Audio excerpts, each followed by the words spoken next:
estou orando ao Senhor para trazer um refrigério na tua alma, né? Porque só Ele faz isso. Lembra do salmista Davi, do Salmo 23? Senhor, meu pastor, de nada tenho falta, né? O original diz isso. Ele vai dizer que o Senhor refrigera a alma. O ar-condicionado, o ventilador refrigera o nosso corpo. Mas o Senhor pode refrigerar a nossa alma. E essa noite, em nome de Jesus, a minha oração é que o Senhor refrigere a tua alma nesse lugar. Você que trouxe a sua Bíblia, você vai abrir comigo aí no livro de Jó. No livro de Jó, capítulo 42, o último capítulo do livro de Jó.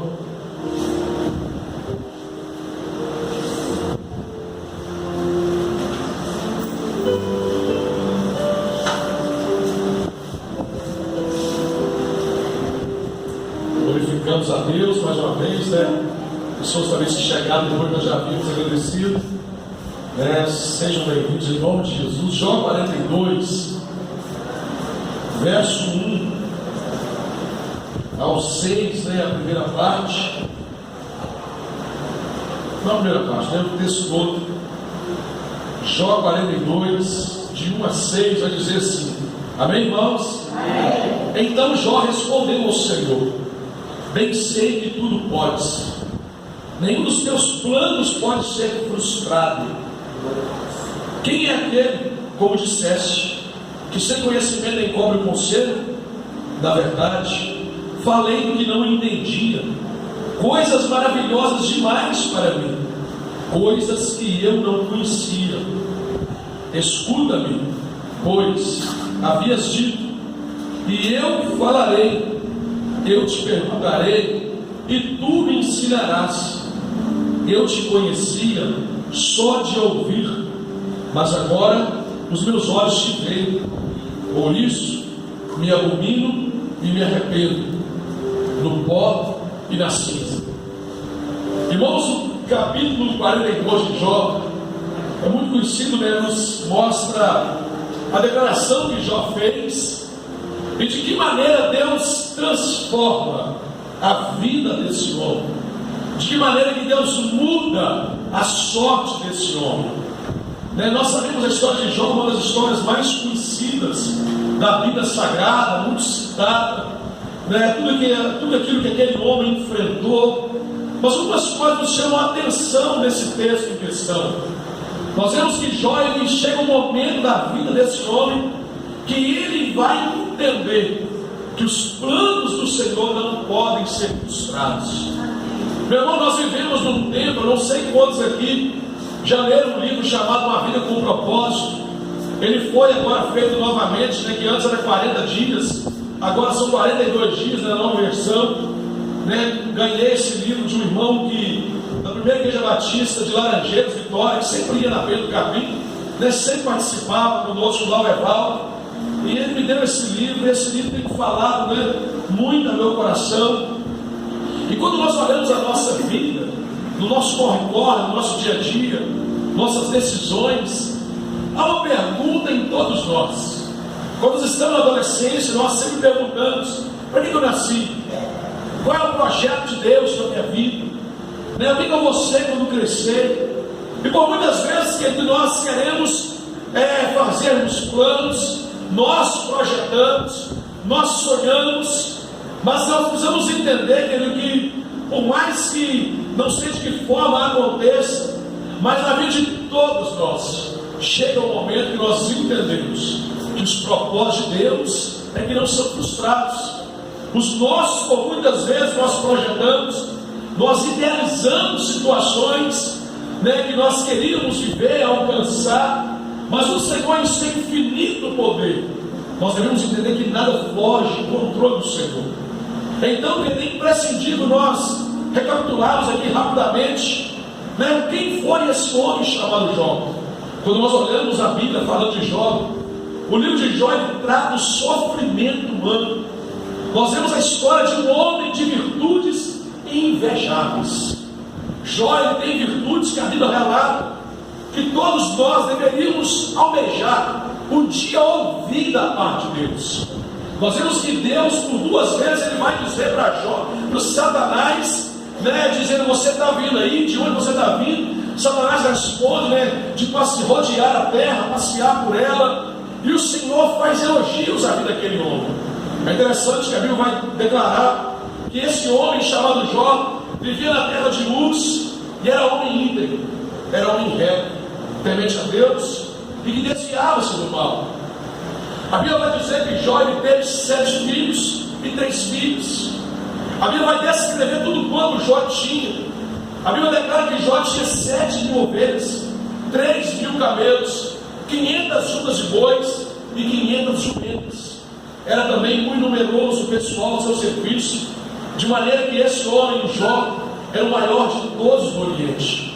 Seus filhos iam às casas uns dos outros, ou seja, era uma família que havia harmonia, que havia unidade, e faziam banquetes, cada um por sua vez, e mandavam convidar as suas 3 irmãs a comerem e beberem com eles. Quando nós olhamos isso, querido, nós poderíamos dizer que Jó tinha a família perfeita. Jó tinha tudo que nós gostaríamos de ter. Jó, ele foi agraciado por inúmeras bênçãos da parte do Senhor. Nós vemos que a vida patrimonial de Jó era grandemente abençoada. Havia 500 juntas, havia 500 juntas de bois, 500 jumentas, 7.000 ovelhas. Havia muitas pessoas a seu serviço. É bom lembrar que naquele tempo no Oriente media-se a riqueza das pessoas pelo número de animais que possuía e pelo número de pessoas que prestavam serviço a esse homem. E é interessante que a Bíblia vai relatar que esse homem tinha 500 jumentas. Por que 500 jumentas? Porque naquele tempo o leite da jumenta era fonte de renda, era algo que era comercializado. E Jó, querido, ele era agraciado com isso tudo. Ele tinha, como eu disse, uma família abençoada. O texto vai dizer que Jó, ele santificava a vida dos filhos. Quando os filhos realizavam seus banquetes, Jó havia uma preocupação: será que meus filhos não excederam?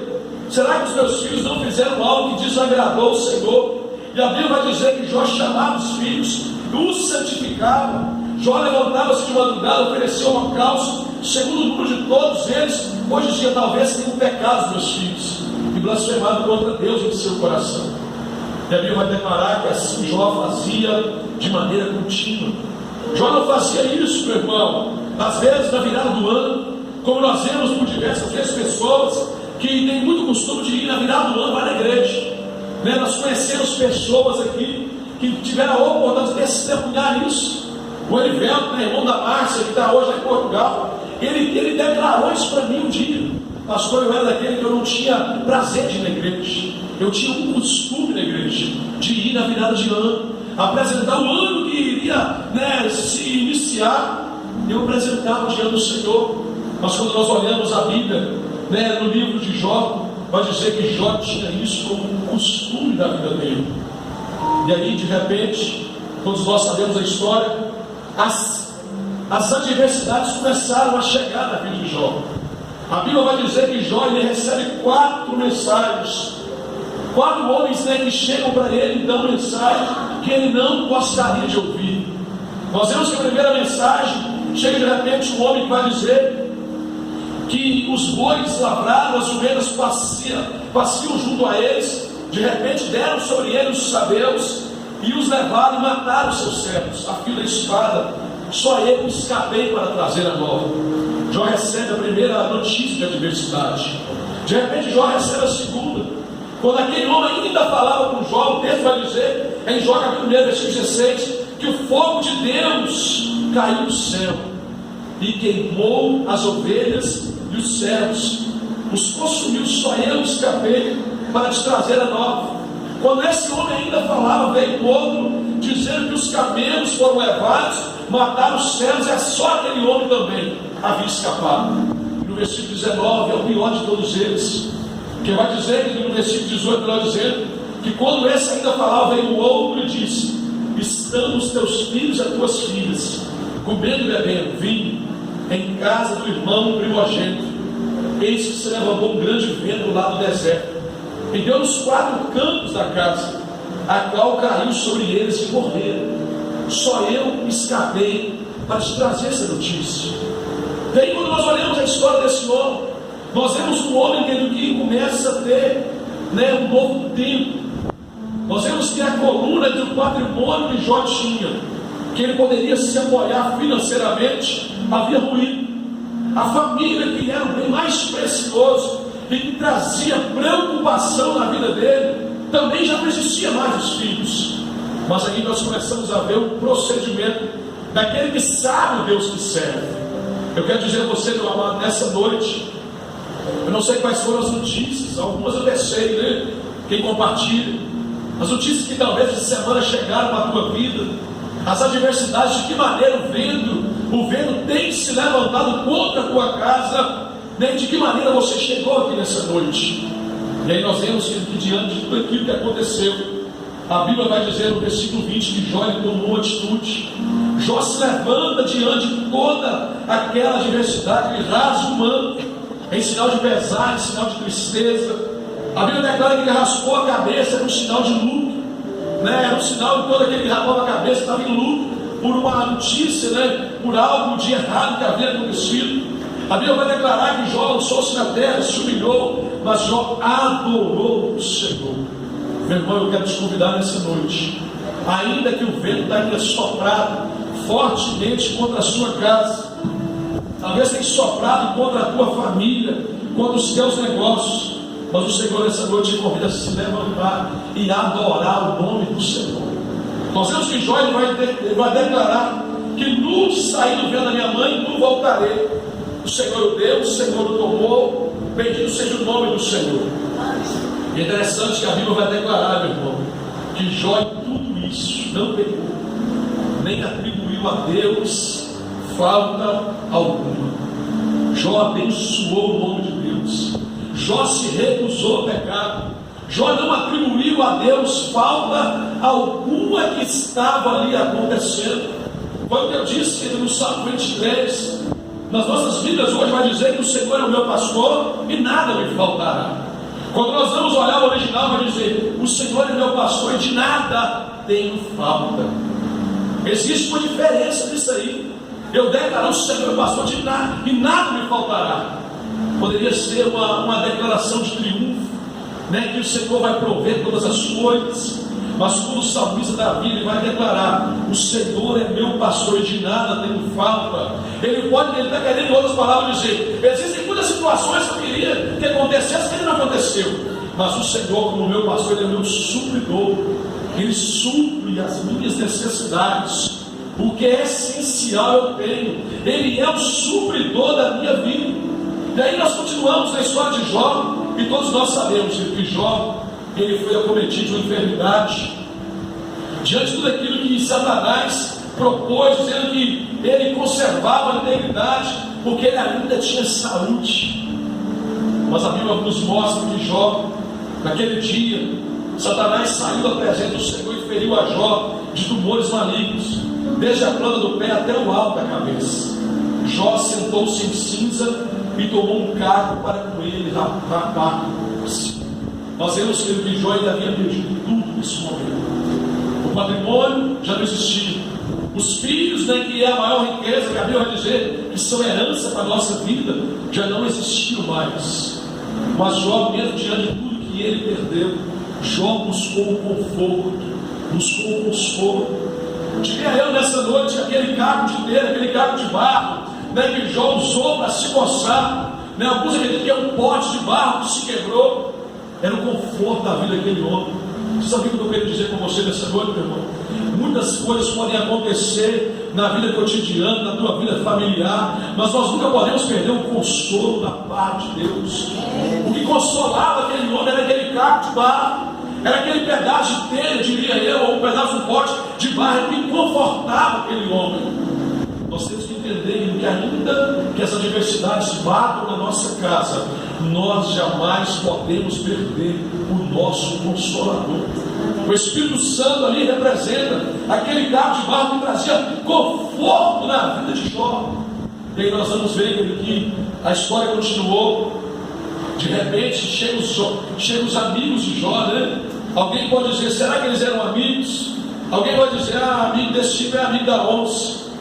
Mas aqueles homens, eles questionaram, era um costume, era normal, talvez, quererem obter resposta. Nós somos assim, nós queremos obter resposta para tudo. Nós somos esse tipo de pessoa, querido. E a Bíblia vai declarar que naquele momento, aqueles homens chegaram para Jó com um duplo propósito.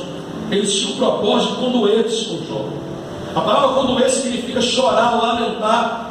E a Bíblia vai dizer que eles fizeram isso. Eles rasgaram as vestes, lançaram pó sobre as suas cabeças. Porque naquele tempo lançar pó na história dos judeus, eles ficaram 7 dias, 7 noites ali, era luto.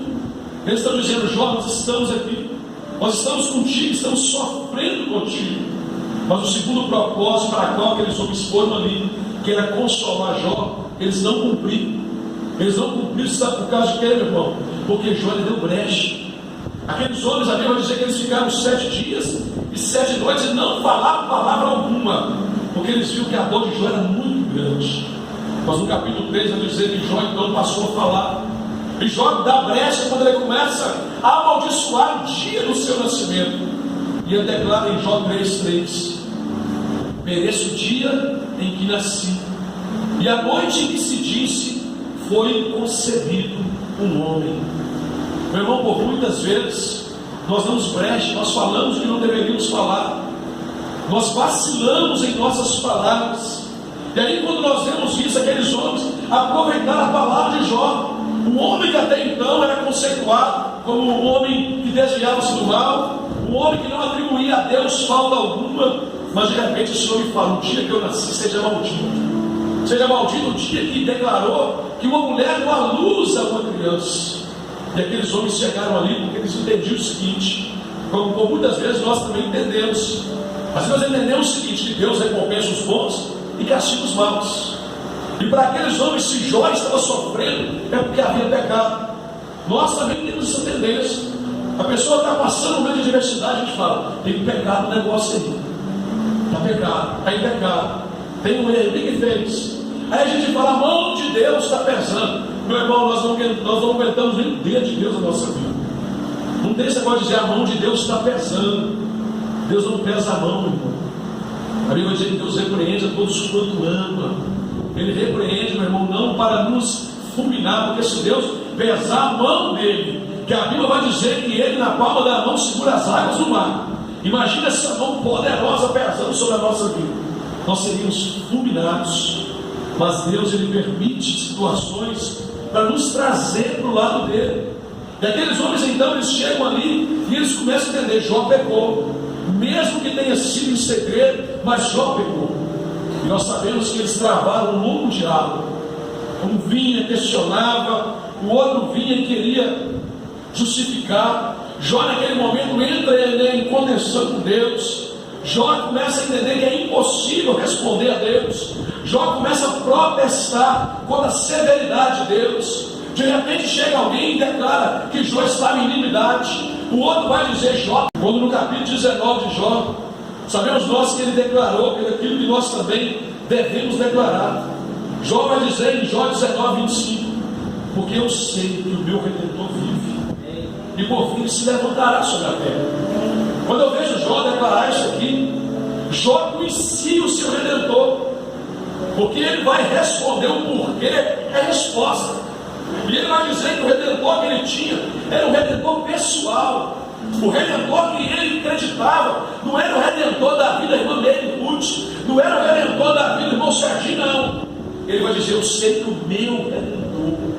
Eu quero dizer para você que nós temos que ter esse Redentor conosco, esse que nos redime, esse que nos restaura, esse que nos fortalece. Nós temos que tê-lo conosco. E nós vemos que Jó não vê um Redentor hoje como alguém que vai fazer algo daqui no futuro, não. Ele vai dizer: o meu Redentor é o Redentor presente, o meu Redentor vive, e por fim ele se levantará. E aí nós sabemos toda a história que aconteceu com Jó. Nós sabemos que Jó, em todos os seus questionamentos, houve um momento que Jó ficou sem respostas, porque o Senhor fez 66 perguntas para Jó. Quando Jó começa a questionar, o Senhor vai perguntar a Jó: onde estavas tu quando eu lançava os fundamentos da terra? Está dizendo: Jó, quem é você? Né? Quem você acha que poderia talvez achar que a adversidade não poderia vir sobre a tua casa? Mas nós sabemos que o que faz toda a diferença na nossa vida é a maneira que nós lidamos com as adversidades.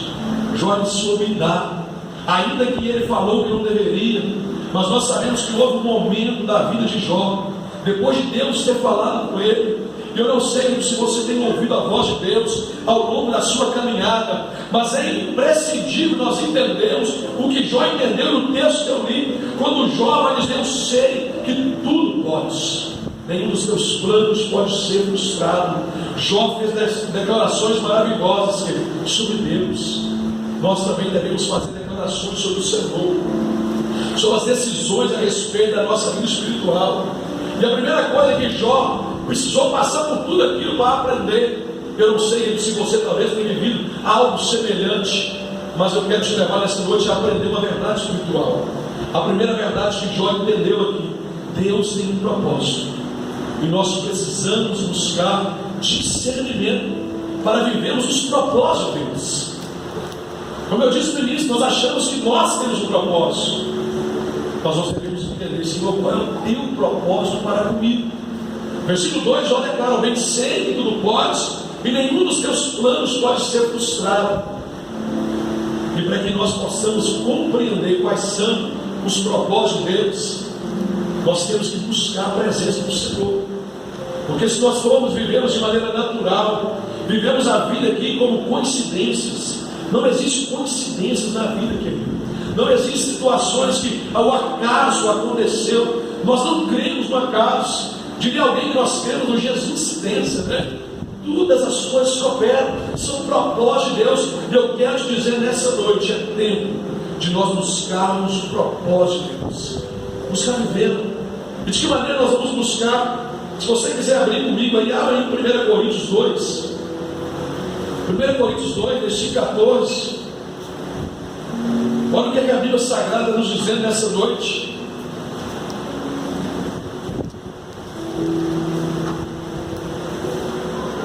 Ora, 1 Coríntios 2,14: o homem natural não aceita as coisas do Espírito de Deus, porque eles são loucura, e não pode entendê-las, porque elas se discernem espiritualmente. No versículo 16, o apóstolo Paulo vai dizer ainda: pois quem conheceu a mente do Senhor que o possa instruir? Nós, porém, temos a mente de Cristo. Nós temos que buscar esse discernimento com o Senhor.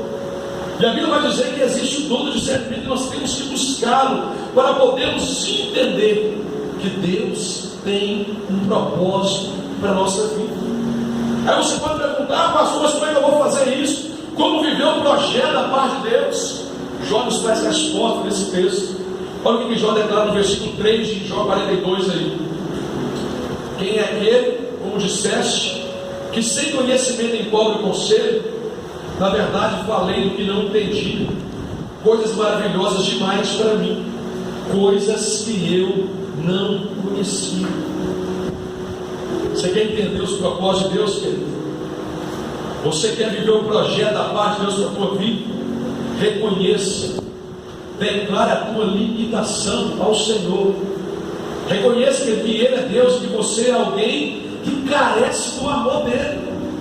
Nós não somos ninguém, meu irmão. Diante do Senhor nós não somos ninguém para queremos reivindicar a bênção da parte do Senhor, dizer: Senhor, eu sou merecedor. Nós somos merecedores sim, meu irmão, por meio daquele que nos amou, por meio daquele que trabalha bem a nosso favor. Mas Jó entendeu que na verdade ele falou do que não entendia, coisas maravilhosas demais para ele, coisas que ele não conhecia. Talvez nós temos falado algo e nós não entendemos. Talvez por falta do discernimento para vivermos os projetos de Deus, nós não temos vivido os projetos de Deus. Por falta de dizer: Senhor, qual é o teu propósito para comigo? Para quem eu nasci? Para quem eu estou aqui? Para que o Senhor me colocou nesse mundo? Para quem? Declare nessa noite, irmão, uma limitação. Declare: Senhor, talvez até aqui eu tenha vivido, tenho falado o que não deve, tenho falado coisas que eu não sei, quero ter resposta para todas as coisas, né? Quero dar resposta para todas as coisas na vida das pessoas, quero fazer as minhas deduções, né? Quero fazer um autoconceito, preconceito, né? E aí a gente entra no preconceito diante de situações que acontecem na nossa vida. Mas se você quer viver os propósitos de Deus, versículo 4: escuta-me, pois havias dito, e eu falarei, eu te perguntarei, e tu me ensinarás. Quando eu vejo Jó dizer isso, meu irmão, eu não tenho dúvida que Jó está disposto a abrir o coração do Senhor. Você quer entender o propósito de Deus para a tua vida? Esteja disposto a abrir o coração. Esteja disposto, Senhor, abra o meu coração diante do Senhor. Eu estou disposto a abrir. O Senhor vai me ouvir. Eu vou te perguntar e o Senhor vai me ensinar.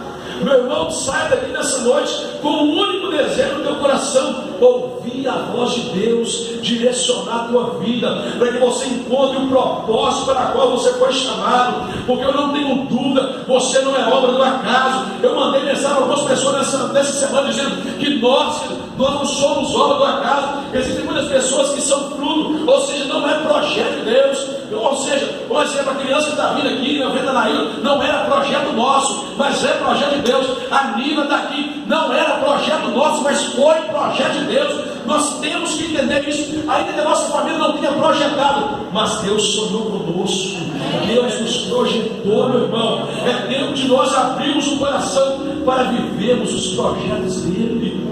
Vivemos os projetos dele. E de que maneira, pastor, eu posso alcançar isso ainda mais? Versículo 5: eu te conhecia só de ouvir, mas agora os meus olhos te veem. Aqui eu vejo um homem disposto a buscar a intimidade do Senhor. Senhor, eu não sirvo o Deus do Serginho. Senhor, eu não sirvo o Deus do Vitor. Senhor, eu não conheço o Deus do Felipe. Eu tenho meu Deus. Nós devemos estar dispostos a buscar a intimidade com o Espírito Santo. Não é só ouvir falar do Deus que fez, do Deus que faz, não, meu irmão. Nós devemos nos colocar na posição que o Senhor vai começar a fazer na nossa vida e através da nossa vida. Te conhecia só de ouvir falar. Quando as pessoas estão assim, meu irmão, estão vivendo apenas de ouvir falar aquilo que o Senhor fez aqui, que Deus fez acolá, mas Deus quer começar a fazer na tua vida. Comece a buscar intimidade com o Espírito Santo. E a última coisa que nós encontramos aqui: Jó buscou pureza. Jó, depois de tudo que havia acontecido, Jó faz algo que ele já havia feito lá no início, quando ele perdeu tudo. No versículo 6, Jó declara: por isso me abomino e me arrependo no pó e na cinza. Jó busca uma nova vida espiritual.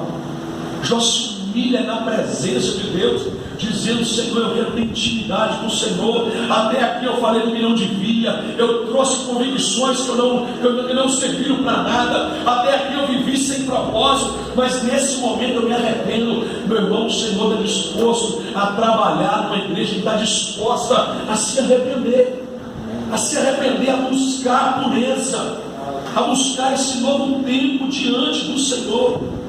Por que nós devemos reconhecer a nossa limitação? Quando eu olho para a palavra do Senhor, nós devemos confessar quem nós somos. Lembra do Senhor quando estava prestes a acabar, a consumir com Sodoma e Gomorra, naquele diálogo com Abraão? Mas Abraão, ele pediu: se tiver 50, se tiver 45, o Senhor não vai, o Senhor vai preservar. Mas houve um momento que Abraão disse: eu sou pó e sou cinza. E quando ele entendeu quem ele era, a Bíblia nos mostra que Deus o atendeu. Nós temos que entender quem que nós somos, porque no momento que nós entendemos que nós somos pessoas que nós cantamos aqui: preciso de ti, preciso do teu amor, da tua graça, do teu poder. Quando verdadeiramente eu começar a praticar isso, o Senhor vai começar a nos atender. O Senhor vai mover os céus a nosso favor. Nós devemos confessar das nossas dificuldades. Lembra do profeta Isaías? Isaías é descrito na Bíblia como o profeta do ai. Capítulo 5 fala vários ais que o profeta diz. Alguém diria, né? Isaías era um profeta que apontava o dedo. Mas quando Isaías viu a glória do Senhor, ele disse: ai de mim, ai de mim, eu sou um homem de lábios impuros, eu habito num povo de impuros lábios. E quando ele reconheceu, ele foi purificado e ele foi colocado no serviço do Senhor. Você quer trabalhar com o Senhor, meu irmão?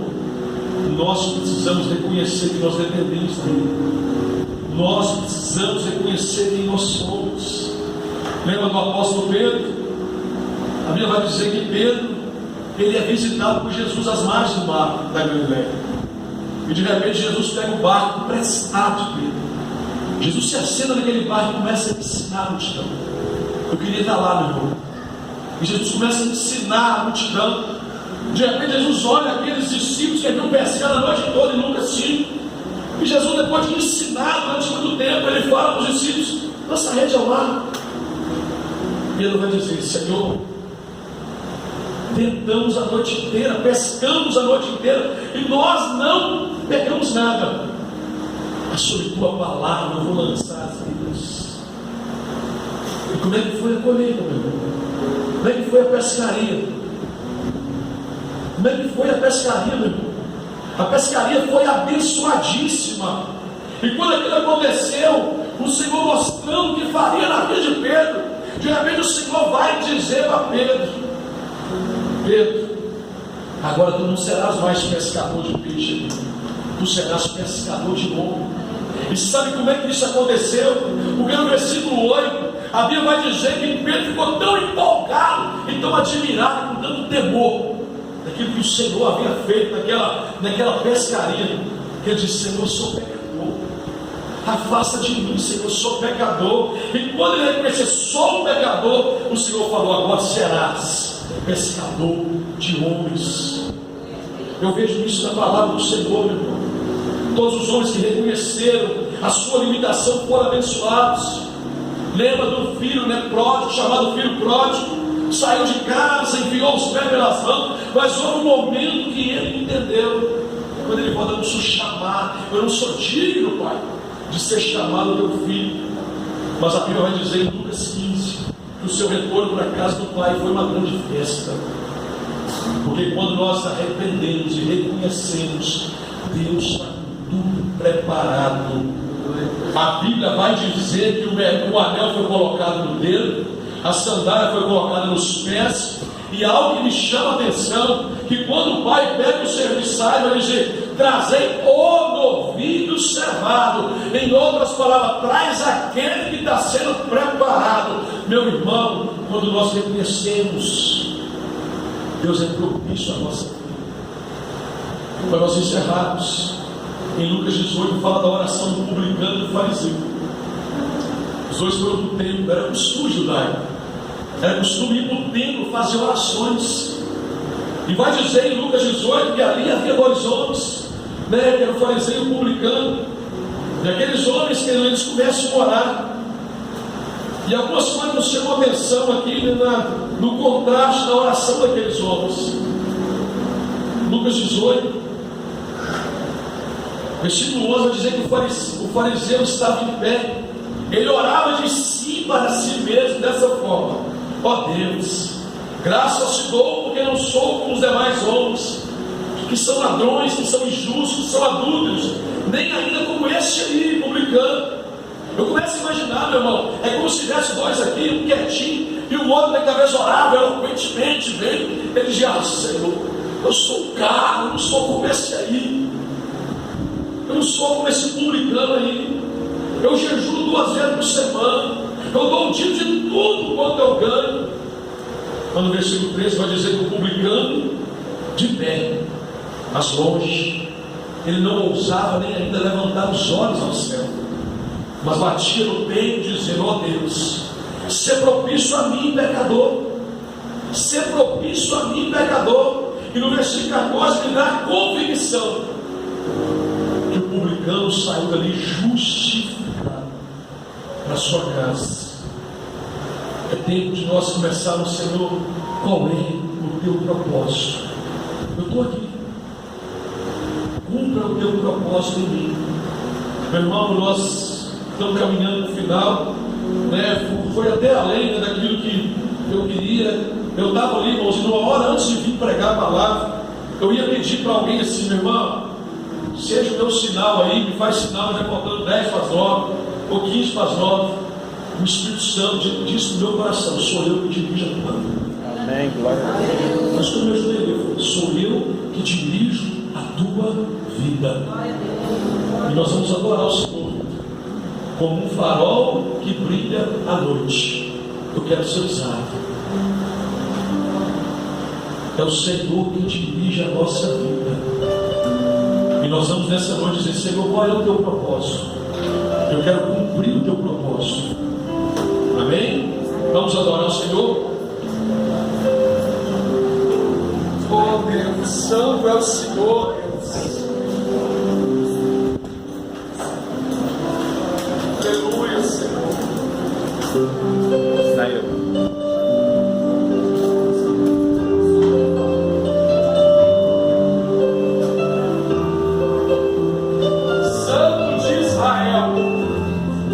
Bem-vindo nesse lugar, Senhor. Toma a nossa vida nas tuas mãos. Sonda-me, Senhor, e me conhece. Quebrando, Senhor, Quebrando ao meu coração. Transforma-me conforme a tua palavra. Enche-me até em mim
orar nesse momento, nós encerrarmos.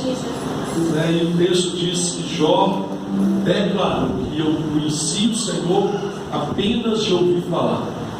Talvez existam pessoas aqui nessa noite que conhecem o Senhor apenas assim, algo teórico, algo histórico. Mas é tempo de nós conhecermos o Senhor na intimidade. E se você, ele só vai conhecer a partir do momento que você entendeu o que Jó entendeu. Eu sei que tudo pode, nenhum dos teus planos pode ser frustrado. O plano do Senhor não é e jamais será frustrado. Talvez existem pessoas aqui que estão vivendo uma vida sem propósito. Tem vergonha não, meu irmão? Tem vergonha de reconhecer isso não? Eu quero orar pela sua vida. Alguém que quer sair daqui nessa noite dizendo: Senhor, eu quero um propósito do Senhor. Eu quero um propósito do Senhor.